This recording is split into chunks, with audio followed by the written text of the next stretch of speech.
In today's video, I'm going to teach you how to create a Google Chrome Incognito mode shortcut in Windows. This is a handy trick if you frequently use Incognito mode for browsing. It helps to quickly launch a Chrome window that's ready for private browsing without having to open a regular window first and then switching to Incognito.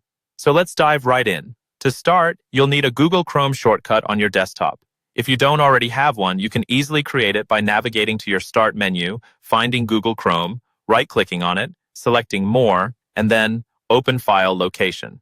In the File Location window, you'll see the Chrome shortcut. Simply right-click it, hover over Send To, and choose Desktop, Create Shortcut. With the shortcut ready on your desktop, we're all set to make it open directly into Incognito mode.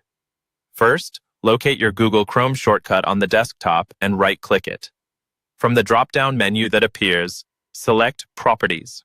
This will open a new window containing a few different tabs. You're going to want to click on the Shortcut tab, which should likely be open by default. Next, focus on the Target field within this tab. This field shows the path to the Google Chrome application. To make the shortcut open Chrome in Incognito mode, you'll need to adjust this target path.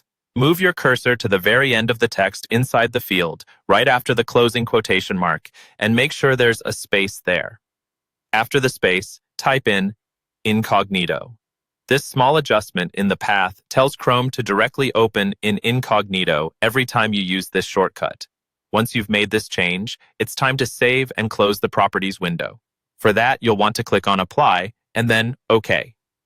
This confirms and saves all the alterations you've just made to the shortcut.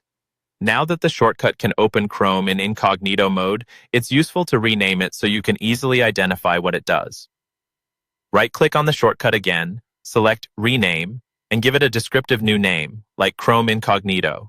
This step is entirely for your convenience, making it easier to identify among other shortcuts you might have. Finally, let's test this out to ensure everything is working as expected. Simply double-click your newly named shortcut. You should see a Google Chrome window open in Incognito mode, distinguished by a darker color scheme and the Incognito icon, letting you know that your browsing session is private. There you have it, a new custom shortcut for launching Google Chrome in Incognito mode quickly and efficiently.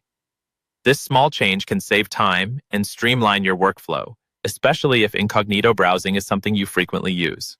Thanks for watching, and I hope you found this tutorial helpful.